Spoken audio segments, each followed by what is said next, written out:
Grandir dans la foi, un parcours catéchétique pour adultes. Étape 28, le Seigneur.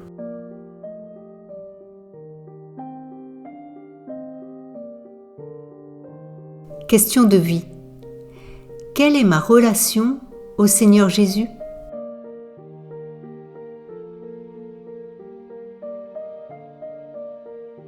C'est du dedans seulement, que l'on peut s'approcher de lui. Maurice Zundel.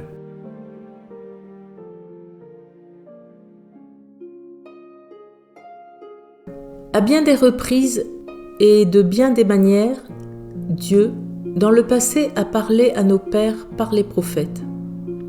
Mais à la fin, en ces jours où nous sommes, il nous a parlé par son Fils, qu'il a établi héritier de toutes choses, et par qui il a créé les mondes.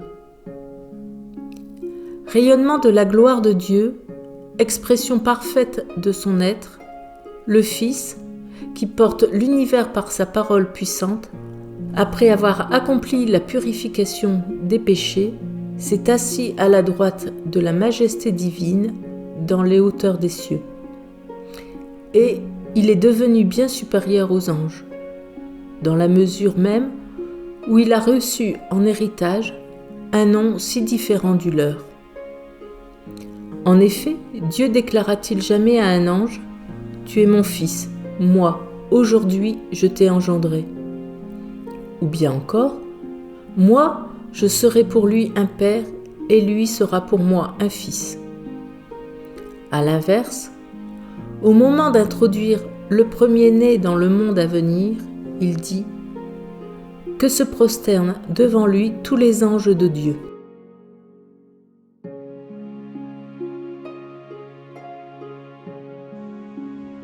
Question pour le temps de partage de la parole. Qu'est-ce qui me touche spontanément dans ce passage de la parole de Dieu ? Qu'est-ce que cela évoque ou signifie pour moi aujourd'hui ? Quelle question me pose ce texte ?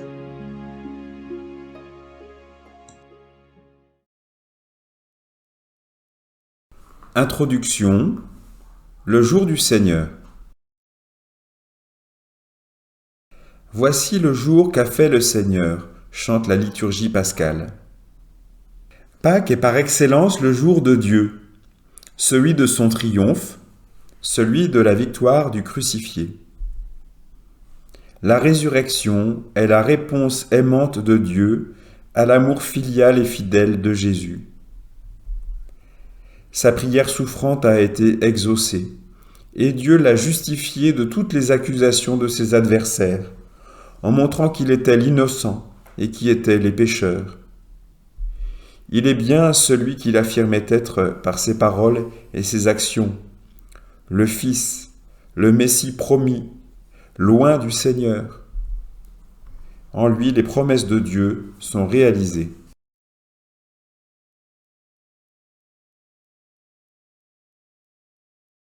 Chapitre 1. Le Christ.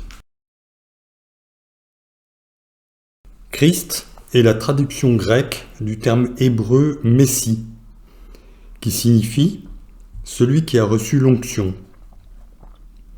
C'était le cas des rois, mais aussi des prêtres et des prophètes. Ce devait être le cas du Messie, que Dieu enverrait pour libérer et sauver son peuple. Il serait roi comme fils de David, mais aussi prêtre et prophète. Dès l'origine, Jésus est celui que le Père a consacré et envoyé dans le monde. Cette consécration a été révélée durant la vie terrestre de Jésus, au baptême. Jésus n'a pas accepté sans réserve le titre de Messie qui risquait d'être interprété d'un point de vue trop politique.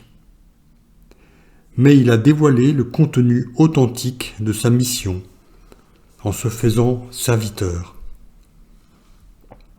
C'est après la résurrection que Pierre proclame devant le peuple, « Ce même Jésus que vous avez crucifié, Dieu a fait de lui le Seigneur et le Christ. » La résurrection apporte la réponse définitive à la question de l'identité messianique de Jésus.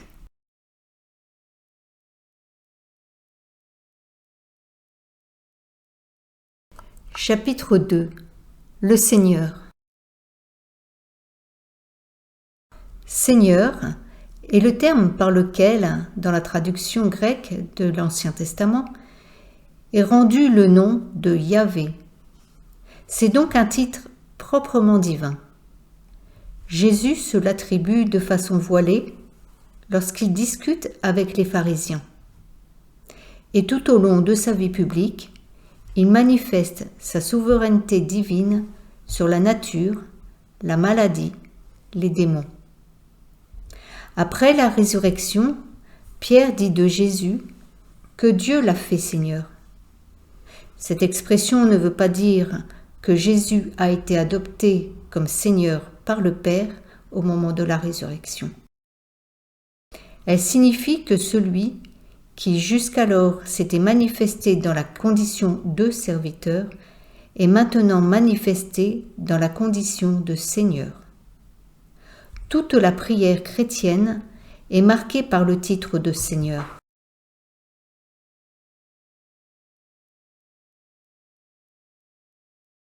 Chapitre 3. Le Fils de Dieu. Fils de Dieu, gardé dans l'Ancien Testament, un sens assez général. Il marquait une relation d'intimité particulière entre Dieu et l'une de ses créatures. Il en va tout autrement quand Pierre confesse Jésus comme le Messie, le Fils du Dieu vivant.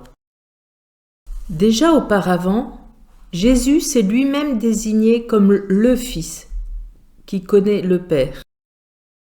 Devant le Sanhédrin, il sera accusé de blasphème parce qu'à la question de ses accusateurs « Tu es donc le Fils de Dieu ?» Jésus répond « Vous le dites bien, je le suis. »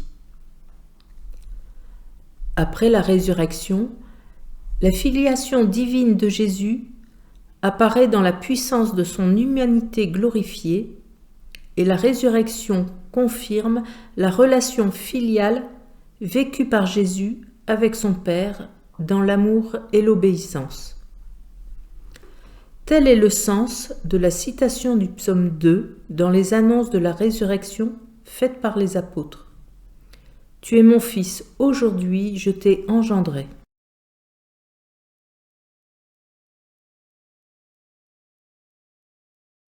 Qu'est-ce que la résurrection de Jésus me fait découvrir de son identité? Parmi les divers titres donnés à Jésus, Christ, Seigneur, Fils de Dieu, quel est celui qui me parle le plus? Comment la résurrection de Jésus éclaire-t-elle pour moi le visage du Père?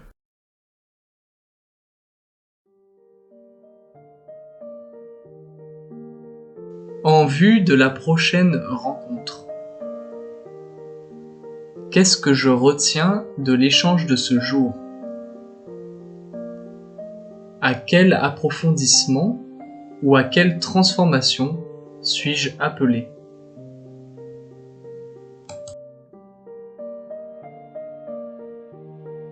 Pensez à vous abonner, à liker et à commenter. Et choisissez le prochain thème dans la table des matières en fin de vidéo.